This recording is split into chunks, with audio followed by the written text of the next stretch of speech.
Just wanted to say thanks so much for the opportunity to present here and just to be in community with all of you. I've had to miss the last few center events because of being on call and being in hospital. And so having an excuse to be around all the people that inspired me, encouraged me along the way, and helped me get to where I am now as a PGY1 and get to where I am now as a lowly intern. One more week left of that. But to really be around the people that are interested in combining social science research, clinical medicine, and the ways that we all think is important is really just very meaningful. So I wanted to start out by just giving like a brief research trajectory for myself. I don't want to spend too much time here because I know we're already kind of pressed.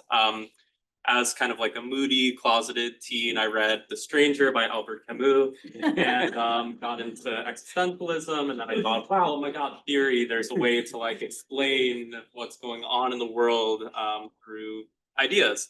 And so that kind of naively led me to think that I wanted to major in philosophy when I was an undergraduate, got into philosophy courses, quickly realized this is not for me, found myself, oftentimes being in conversations where we're like creating a thought experiment to try to test out some idea in the world and prove it true or false through all these extreme examples. And I was more interested in going the other way around. Let's start from lived experience. Let's start from how people move through the world and then try to work backwards to extrapolate into the theories that explain those things.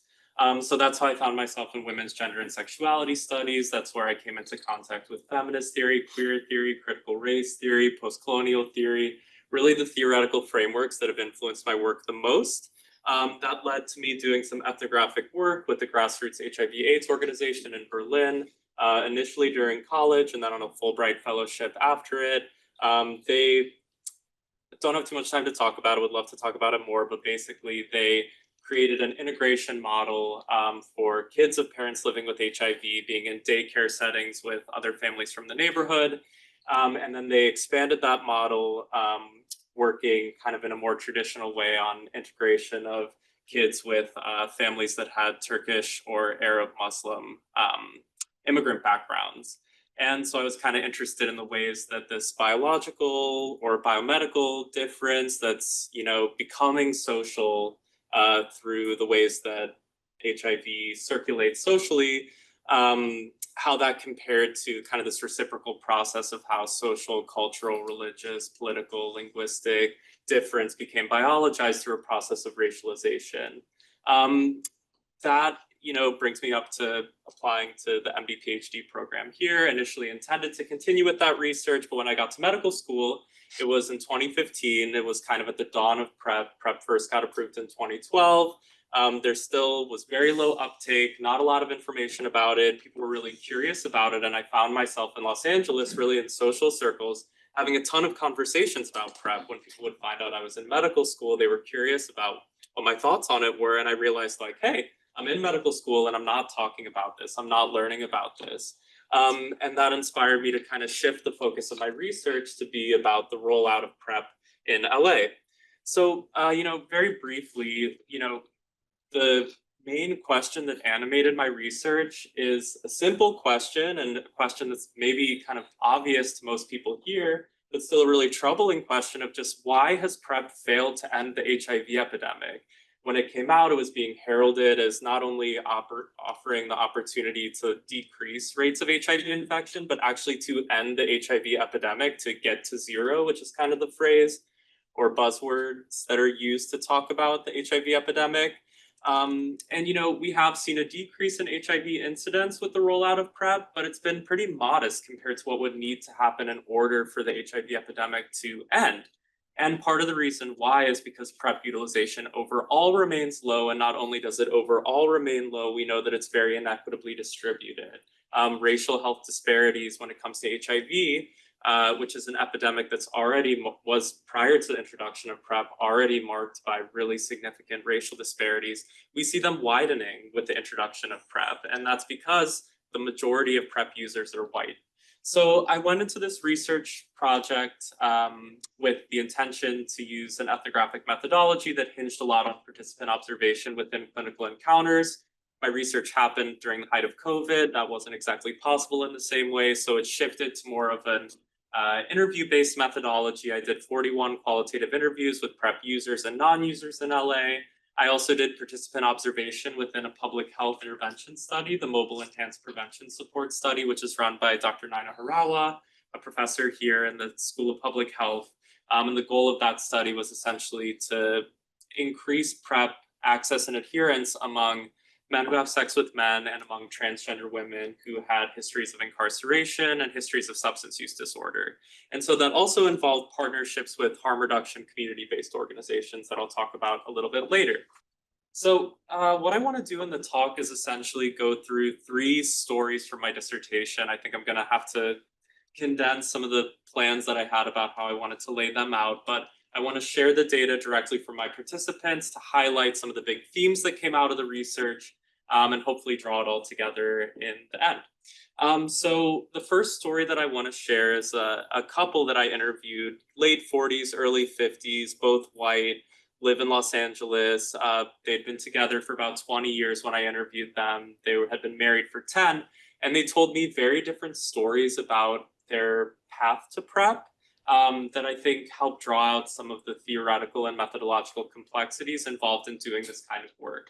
So I'm going to start with Michael, who told me, he was reflecting on his life early on in the early 90s. And he said, at the time after you would have sex, you'd be reviewing everything that happened. I remember when someone was going to fuck me once and he was like, I just want to put the tip in without a condom. I remember at the time thinking that it seemed so unbelievable to me that this person was even proposing that. You often had this notion that you could seroconvert just by the action of doing something unsafe. You weren't even necessarily catching it. It was as if this series of events and actions would spontaneously create the virus. And you really did feel that way because there were way more questions than answer at that point. And basically his anxiety about acquiring HIV led him to see condom use as compulsory. He said, there's no way I was going to have sex without condoms. And he said it wasn't until he met his current partner, Richard, until he stopped using condoms. And I knew that in their relationship, they had an open relationship. They both had partners outside of the couple. So I asked them, how did that openness start, and what are your attitudes towards condom use when it comes to sex outside of the relationship? So he told me this story about how they got on PrEP, which was basically, these are his words. He says, we were watching TV, sitting in bed, and his partner got up to use the bathroom. I was checking a flight status or something like that, and his computer was right there. So I was like, babe, do you mind if I just check something on your computer? I turned it on and it went straight to email. And what he saw in the email is basically that his partner had been emailing back and forth with these guys that he was hooking up with. And then one of the emails actually contained a photo of him having condomless sex, receptive condomless sex with someone else. And so he told me, I was furious. I felt like my health was being put at risk. I knew people who had seroconverted because their partner had been having sex outside of the relationship and they didn't know. And that's why and this is now him talking again, that's actually why I'm the one, because I had heard about Truvada from some other friends. I'm pretty sure that's when I had the conversation with him that you need to be on this drug. He went to our doctor. It was still really early on. A lot of people had never heard about it. It did seem like this magical, too good to be true thing, especially for people my age, where it's like having people come in you, they may as well be shooting a bullet in your head. So I wanted to share that because I think it kind of draws out the anxieties, the fear that really, colored the way that people experienced intimacy, sexual connections, and how that's maybe starting to shift through PrEP. So then I talked to his partner, Richard, with having this narrative very fresh in my mind. And Richard was telling me, I was very aware of HIV and the risks. I learned a lot about it in the 80s and high school. So when I got to college, I had fear already programmed into me about being super, super careful. And so I said, what does being super careful mean to you? He said, always condoms. Rarely was it a discussion. Condoms were assumed. So knowing that he had been having condomless sex prior to starting PrEP, I was kind of trying to probe a little bit more for like, okay, were there times you had sex without condoms? And he was very steadfast in saying, I just decided early on that I was going to enter every experience assuming the person I'm about to have sex with is positive. I would let that assumption inform my decisions. That means condoms were always involved. I mean, just always involved. So I'm trying to think about, okay, how do I bring up sensitively that I know that's not strictly true without violating the confidentiality of the interview that I just had? So kind of naively as possible floated like, hey, I understand like lots of people make 100% condom use a goal. sometimes things get in the way. It doesn't always happen for people. Like, has that ever happened in your case? And then he said, condoms break sometimes. And so he kind of went to this like technological failure narrative, but again, was very flatly denying ever intentionally having sex without a condom before starting PrEP. And he told me a completely different story about how he got on PrEP. He said the introduction of PrEP, basically, if I remember correctly, compelled a conversation about if we're really on the same page and comfortable with the notion of having unprotected sex with other people. Then PrEP started coming around and seeing the writing on the wall. We were like, yeah, well, we better have this conversation because I knew it was something I wanted for sure. So that prompted the conversation, and we decided, yeah, it's okay, we're comfortable with this. And then he got more animated and he said, actually, I remember. I was there the first time I watched another guy come inside of Michael. And then he shrugged and he said, I think. He said it was the first time, so I believe him. So I think really what the purpose was in sharing these stories at the beginning of the talk is to, draw out the ways that PrEP is emerging into this historical present of HIV prevention that's contoured by power structures, forms of governance, layers of stigma and marginalization that have conditioned what safe sex or safer sex means. And it's resulted in the production of these neoliberal responsibilized sexual subjects who had to conform to this idea of 100% condom use to essentially maintain this very tenuous toehold on respectability that at the time queer people were just starting to barely be accepted into the mainstream and to have earned. So they're in this position where they're risking further dehumanization by then, participating in practices that are seen as immoral. And it also helps kind of draw out how accounts of risk management are themselves risk managed. And we see that in the ways that people are very careful in describing their sexual health practices. And it poses unique challenges, but also opportunities for qualitative social science research on what I called in my dissertation risky sexual subjectivities. And I think it really argues for the need for ethnographic inquiry to explore how risk gets negotiated on the ground, not only how it's negotiated, but then how it gets represented in ways that conform to or subvert hegemonic paradigms. And its representation not only to qualitative social science researchers, but also to clinicians who are kind of the gatekeepers to PrEP. So I think that, that in the wake of the HIV epidemic, we saw this very hegemonic safer sex narrative take hold, and it framed the responsible individual as a person who recognizes this ever-present threat of HIV. This is, what Richard is saying when he's talking about, I viewed every single person that I was coming into contact with as someone who could potentially transmit HIV to me, and then, responds to that by protecting themselves from others who could pose a risk. And that gets codified in this maxim that people should always use a condom outside of a monogamous relationship. But we see how PrEP challenges this hegemonic narrative because it makes condomless sex without the risk of seroconversion possible. We know that, with PrEP, that risk essentially evaporates. So how is risk changing given the introduction of this new technology? And I think the debate that kind of crystallizes this is referred to the risk compensation debate in PrEP research, which kind of to take it out of a more moralized sexual health space and into one that, has a bit less baggage. Risk compensation is the idea that things that protect people lead to riskier behaviors that might pose more harm. So, for instance, the introduction of seatbelts to cars meant that people were driving more recklessly. Maybe accidents would increase. The risk that people would get injured in accidents would increase.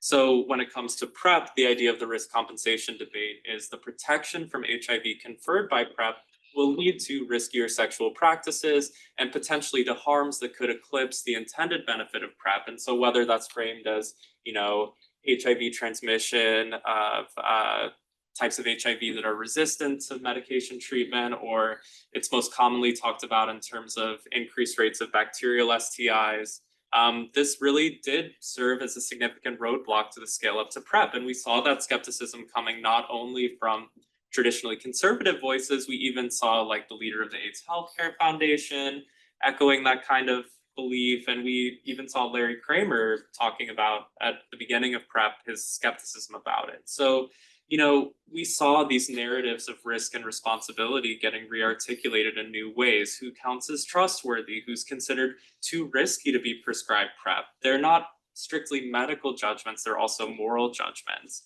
And in some cases, we even saw, you know, potential PrEP prescribers effectively refusing care on the grounds that someone might use that protection irresponsibly.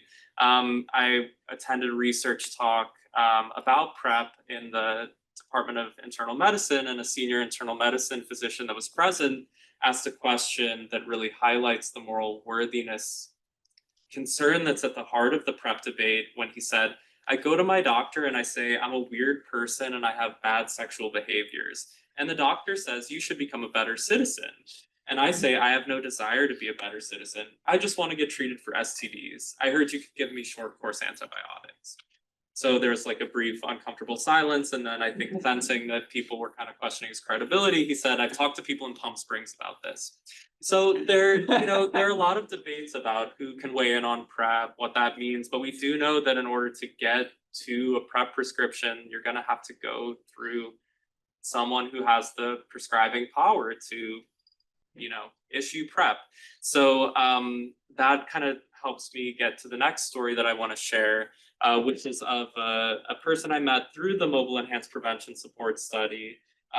This guy's in his late 20s. He's Black. He started using crystal meth regularly around his late 20s. It turned into a daily thing for him. And, at first he was kind of able to make things work, but eventually he had a number of short-term incarcerations, lost his housing, and ended up actually incarcerated for 3 years for a crime related to poverty and substance use. So when he left prison, he went straight into a residential treatment center for substance use disorder. And when we talked, he had transitioned into recovery bridge housing. So he told me about the stigma that he had faced around his sexuality and how that related to his attitude towards HIV risk. And he said, I remember when I was a junior in high school and I came out to my mom. She didn't take it very well. She said a lot of hurtful things. That conversation has stuck with me all of my life up until this day. And because of the things she said to me, I made it an objective not to contract HIV. To prevent that, I would do my best to control the situations I would participate in, to not allow, to the best of my ability, myself to be vulnerable to contract HIV. And so for him, that meant limiting the partners that he would have anal sex with, getting tested regularly, and just general caution around what he referred to as high-risk behavior, which he said, I would consider that anal sex, people who work in the sex industry, people who have a large amount of partners, or they're in a relationship where they don't know who their partner's hooking up with. And because he disidentified with those categories and wanted to deliberately distance himself from them, he therefore didn't see himself as a person who needed PrEP or would benefit from PrEP. And he actually eschewed it.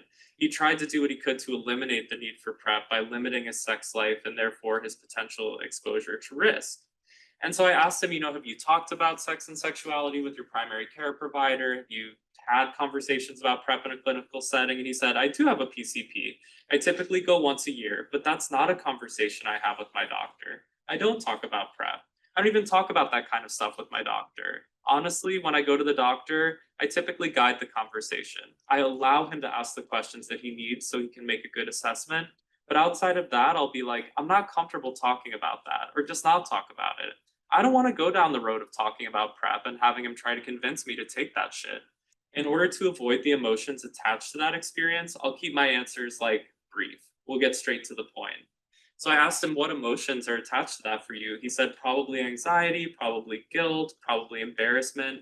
Honestly, it's because it's deviant behavior. A part of me is like, yeah, you probably shouldn't be doing that kind of stuff, especially because the infection rates of HIV are even more prevalent in my community. So it's like, if I go down that road with a professional, it makes me, it's just unsettling. He started talking faster. He said, it makes me get nervous. It makes my anxiety go up. I started thinking a whole bunch of bullshit and I don't want to think about it. So, he understood, he has internalized this attitude that, participating in condomless sex is deviant behavior and doing things he probably shouldn't. And he feels a more acute need to avoid that type of sexual practice because of the disproportionate rates of HIV, but he says within his community among Black MSM, and the ways he's interpolated into that risk group and perceived as risky as a consequence. And I asked him, do you think your doctor could if you brought this up and you expressed those concerns, do you think you could have that conversation with your doctor? And he said, probably not. He's probably like, well, the numbers say this, so you must be risky. So, he said there are conversations that do need to take place. I think for me, it's about comfort and trust. Those things are earned over time. I'm just going to be honest. I prefer to have a Black doctor or another doctor who's a minority because of the level of how we relate. So that, goes along with a lot of the PrEP research, which shows that, people that have providers whose experiences and identities align with them have a much easier time having the conversations that are necessary to provide the type of care that people deserve. Um, and I think, another reason why I wanted to share this story is that a lot of the discussions about PrEP are centered on ideas of freedom and liberation from HIV associated fear and stigma, but those might be experienced differently along the lines of race. And that has a lot to do with the fact that there are racist stereotypes that associate men of color, and specifically Black MSM, with higher sexual risk practices. And those associations do end up modulating access to PrEP along the lines of race. And not only may that result in decreased PrEP prescribing from the provider side, it also may encourage people to triage themselves away from PrEP care and out of these forms of care. So I kind of wanted to end on a bit of a more hopeful note, which is to share the story of someone who, fits in a lot of the traditional risk categories that are associated with the necessity for PrEP. But really talk to me about the ways that his access to PrEP remodeled his relationship to risk and changed his life. And I think, part of the purpose in doing this is that a lot of the research on PrEP has conformed to what Sherry Ortner calls like dark anthropology, which is highlighting basically, barriers to PrEP access and persistence, structural impediments to care like medical racism, inequities in the private insurance system, ongoing stigmatization of non-normative sexual practices. It's important to talk about all those things, but I think it's also important to talk about the ways that PrEP is making a positive change in people's lives who are able to access and adhere to it. So, very briefly, because I see that I'm kind of running up against time. Raul is in his 30s. He is a young Latino MSM. He had a decade-long history of crystal methamphetamine use. And he had ended up incarcerated, unhoused at various points, and nonetheless accessed PrEP. So basically, he told me about his participation in sexualized drug use, and told me how smoking or injecting crystal meth went hand in hand with having sex. And it really shaped, how he saw partners, where he saw partners, who those people were, what they did together, and then how those sexual experiences looped back into shaping his crystal meth use. And he said, I can count on maybe two hands the amount of guys I met in the 11 years who I've used condoms with. So for the majority, for all of my 20s, it was infused in my brain that sex is, we don't use condoms. And negotiations about condom use were rare because he was finding his sex partners on, dating sites like barebackrealtime.com. So he said, I got 90% of my hookups on that website. The name itself says what the guys are there to do, barebackrealtime.com. I mean, hello, it's in the damn website. So I knew that condoms weren't a part of his sex life. So I was like, does HIV ever come up in your interactions with the people that you're meeting up with for sex? And he said, HIV wasn't really discussed. Hi, okay, so you're going to come over. You're going to be here in 2 hours, right? What's your HIV status? No, that rarely, if ever, happened. To be honest with you, the combination of desire for sex, and I'm probably already high when I'm looking for this guy. I'm already on one. And the anticipation of getting more drugs and having sex with somebody who, of course, based on pictures I'm sexually interested in, it's so overwhelming that the idea of asking what your HIV status is, that's something that's not at the forefront of my brain. That's just the way it is. I mean, hey, you got a big dick? I mean, hey, come on, let's do it. So it wasn't the most significant question for him if people had HIV or what their HIV status was. He said the bigger question was, how much crystal meth do you have? Do we have enough to last the night, and do we buy more? So it's not that the risk of HIV was irrelevant or inconsequential to him, but it's important to recognize that the intense pleasure and connection offered by the sex he was having while he was using meth were what really determined his sexual practice, not public health prudence. And Marlon Bailey, who was on my dissertation committee, has a really great line about this, where he's basically talking about how public health tends to present sex as though the purpose of having sex is to prevent HIV, which is, we know that's not true. So I think this, his story really crystallizes this. So he told me that he heard about PrEP because of outreach that the LA LGBT Center was doing, and he understood himself as a high risk person. He actually called himself a very high risk factor, showing how he internalized the epidemiologically defined risk discourses that had developed through the history of HIV prevention. So he said, I went to the center and signed up on the one day that I was sober. I honestly believe it was that trial that saved my life.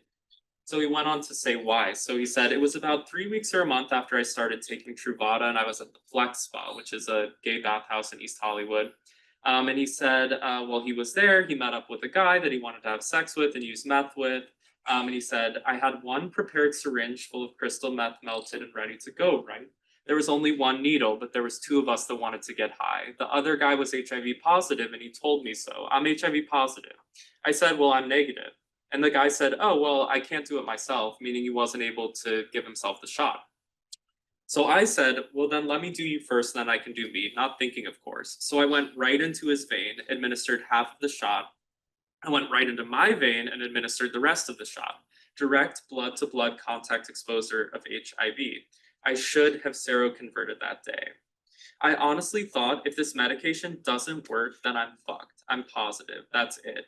And I'm not sharing this to try to perpetuate stigma against people living with HIV or to say that, life is over when people test positive for HIV, but I do want to just report faithfully how he thought an HIV diagnosis would impact his life in his own words.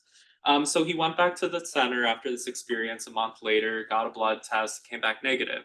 And he said, like, the nurse was incredulous because he told her, like, hey, this is what has been happening. And so they tested him again, and he tested negative.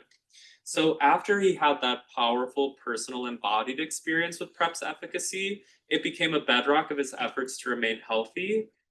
And it also, impacted the way that he approached the trajectory of his life through periods of sobriety and relapse, when he was single and when in relationships. And he said, here's the thing, I wouldn't take my mental health medication, but I would take the Truvada. I think a big part of it was that taking the meth was my bipolar medication. So I was using the meth to self-medicate, and I was taking the Truvada as I normally would to help keep me HIV negative. So I want to share that because I think oftentimes this logic of people being too risky to deserve a PrEP prescription, oftentimes, framed in terms of this is a person who's using drugs daily. This is an example of someone who is injecting crystal meth and reporting daily adherence to PrEP and remained HIV negative. So I asked him, what does it mean to you taking PrEP right now? Because he told me he was actually in a period of, he had been in sobriety. He'd been on and off in sobriety, but he had about a year sober at this time. And he was also being abstinent from sex because he was like, I don't want to mess with my sobriety. And I kind of see how I could get drawn back into that because of sexualized drug use. So he said, actually, I'm looking at the bottle right now. It's on my desk and I take it every night before I go to bed. I have not had sex in over a year, which is fascinating to me because I was a beast when I was younger. So I said, what does it mean to you to still take it? And he said, to answer that question, I got to think about my favorite game that I like to play with myself, which is called What If? What if I meet him at the store today? What if I see him on the gold line? What if? What if? We've all played that game at some point. That's the main reason why I'm taking PrEP. Because just in case I meet him and he comes over to, I'm doing quotes here, watch RuPaul's Drag Race, and we're cuddling in the bed and one thing leads to another and we end up having sex, I'd rather be protected in case that happens. I don't know what's going to happen. And so his impression of the future's uncertainty, the fragility of his sobriety, it's conditioned by this nonlinear path that he's taken through crystal meth addiction and recovery. He's relapsed unpredictably and despite his best intentions in the past, like lots of other people who've used stimulants. And so in light of the ever-present threat, PrEP gave him a meaningful sense of control. He can't predict when he's going to be lured back into sex, how that could present a challenge in his recovery, the risks he faced were foreseeable, they were familiar to him. And in that landscape, PrEP became an integral part of his efforts to manage the risks of HIV, but also relapse and a spiral back into active use. And it granted him a peace of mind that regardless of where his path might lead, a positive HIV test didn't need to become a part of his journey. And so that helps to draw out some of what have been called in the PrEP literature the collateral benefits of PrEP, which remain pretty underexamined. So these are it's like kind of the opposite or of side effects, meaning like unanticipated benefits of PrEP that aren't just strictly related to HIV risk. And I just wanted to end his story by, sharing what he told me about how after he had experienced the power of PrEP, he was going around and while he was still in active use and still participating in sexualized drug use, he was going around and telling all the people he was hooking up with about starting on PrEP.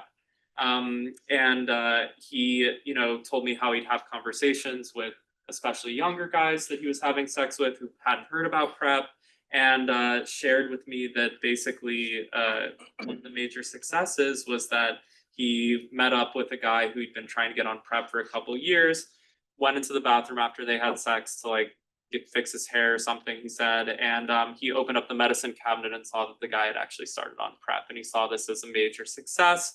And I think, I asked him, do you have, at the end of the interview, I was like, is there anything I didn't talk to you about that you want to share? And he used the interview with me as an opportunity to participate in like further PrEP advocacy. And he said, if you're listening to or reading this and you're questioning whether or not PrEP works, just know that from someone who has been on PrEP religiously for almost 7 years that it works. It's definitely something that can protect your health. And if you're open to it, please look at getting it PrEP. Please look at getting on PrEP. It's something that saved my life multiple times over, and I encourage all my brothers and sisters to get on PrEP if they can.